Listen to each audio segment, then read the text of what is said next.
ما من حكم وأمر أنزله على رسوله صلى الله عليه وآله إلا وكان رسول الله شرعان ما يمتثل رأسا بدون تأخير.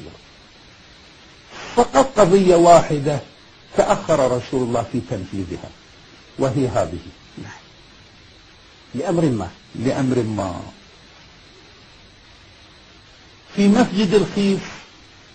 أنزل الله على النبي يا أيها الرسول بلغ، ما بلغ.